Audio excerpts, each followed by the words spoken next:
This recipe is so good to have with the rice and even chapati, and the gravy is so thick and it's very yum. Add 4 tablespoons coconut oil in a pan. Then add 2 onions which is thinly sliced.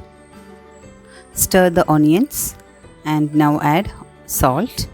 I am adding 1 teaspoon salt. You can add half to 1 teaspoon according to your taste. Then add curry leaves and saute it for a while. We have to saute the onions till it is light brown color.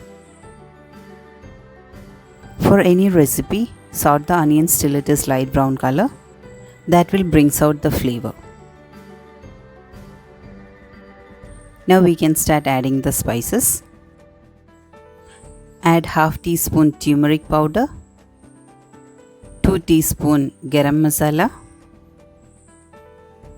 and 1.5 tablespoon of Kashmiri chili powder. If you want more spices, add the normal chili powder, and 3 tablespoon of coriander powder. Keep it in low flame and stir all the masalas. We have to cook all the masalas till the raw smell goes away.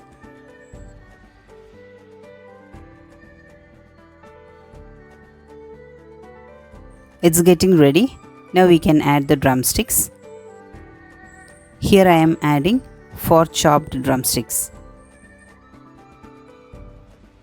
Now add 2 cups of second and third coconut milk.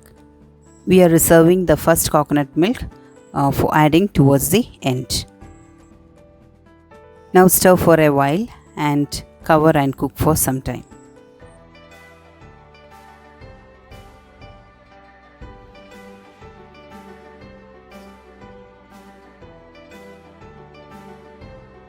If you like my recipes, please don't forget to share and subscribe. Now open and see if it is cooking properly. We need at least 8 to 10 minutes to cook it.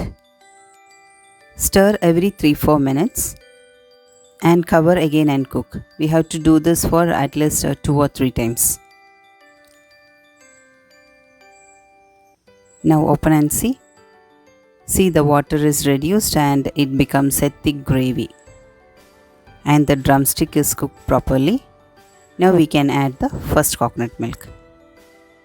Now I am adding 1 cup thick coconut milk, that is the first milk. Stir again.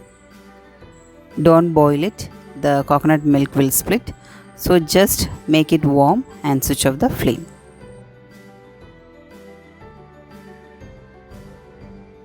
See, now we got a nice thick gravy. The curry is ready. You can move to a serving plate. As you see, this is quite easy to make and I bet you will make 2-3 times. And thanks again for watching my recipes.